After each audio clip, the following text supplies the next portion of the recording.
আসে। আপনারা দেখছেন নিউজ বাংলা প্রতিদিন, আমি গীতা। দেখে নেব আজকে হেডলাইন্স। আমি এখানে ঢুকে যাবো, সবার ফ্রেম খারাপ হয়ে যাবে, এইসব সিস্টেম ঠিক না। সারাদিন এখানেই আছে, আর কিছু কথা হবে, দেখা হবে, কথা হবে।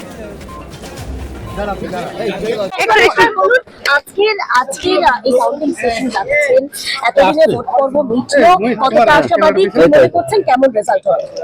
আশাবাদী তো 100%। দেখো, আমার তরফ থেকে যতটা সাধ্য চেষ্টা করেছি।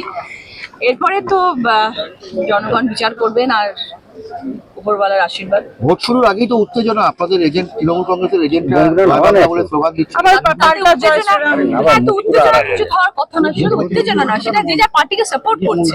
আমি জয় শ্রীরামকেও তার এগেইনস্টে কিছু বলছি না, আমি তো জয় বাংলার লোক, আমি জয় বাংলা সবসময় বলবো। শোনা যাচ্ছে আপনি এগিয়ে আছেন নাকি? ব্যালটে এখনো পর্যন্ত বলতে পারবো না। এক একটা জায়গা এক এক রকম বলছে, এক্সিট পোল একরকম বলছে, ব্যালট বক্স একরকম বলছে, মানুষ একরকম বলছে, জনগণ কি বলছেন, সবাই সব রকম কথা বলছে, প্রেস একরকম বলছে, আমার ফ্যান্সরা একরকম বলছে। আপনার কি মনে হচ্ছে? আমার তো মনে হচ্ছে জয় নিশ্চিত।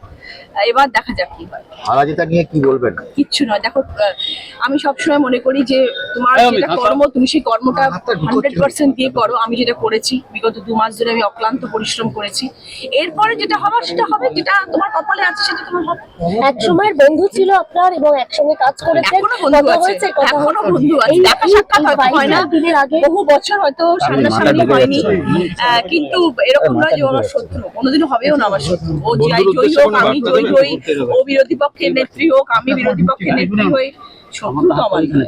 বন্ধুর উদ্দেশ্যে কোনো বার্তা? আমি তাকে শুভেচ্ছা বার্তা জানাচ্ছি, ও আমাকে জানিয়েছে, আমিও ওকে জানালাম। একটা বিষয় সেটা হচ্ছে যে আপনি জিতবেন, এটা এক্সিট পোলও বলছে, কোথাও গিয়ে আপনিও আশাবাদী এবং হিসেবও তাই বলছে এখনো পর্যন্ত যতটুকু ব্যালট বাক্স। অনেকেই দেখা যায় যে জেতার পর যারা এই সিনেমা জগতের সাথে জড়িত, তারা কোথাও গিয়ে একটা সময় কম দিতে পারেন। আপনি কি এটাকে বেশি সময় দেখা যাক, দেখুন না, সেরকম আমি সবকিছু ব্যালেন্স করে চলতে জানি, পারি, এত বছর ধরে আমি তাই করে এসেছি। আশা করি আগামী দিনেও ব্যালেন্স করে চলতে পারবো। দেখা যাচ্ছে যে সেলিব্রিটিরা যারা নির্বাচিত হচ্ছেন তারা তো সেই সময় দেন না, অতীতের অভিজ্ঞতাই বলে। অনেক অনেক কিন্তু শতাব্দীরা তো করছে, তারাও তো করছে এবং আপনি যদি ভারতবর্ষের আর্টিস্টদেরকে দেখেন, তারাও তো কাজ করছে সবাই। চাইলে করা যায়, ইচ্ছে থাকতে হবে। হ্যাঁ, আমি কাজে হয়তো প্রেশার একটু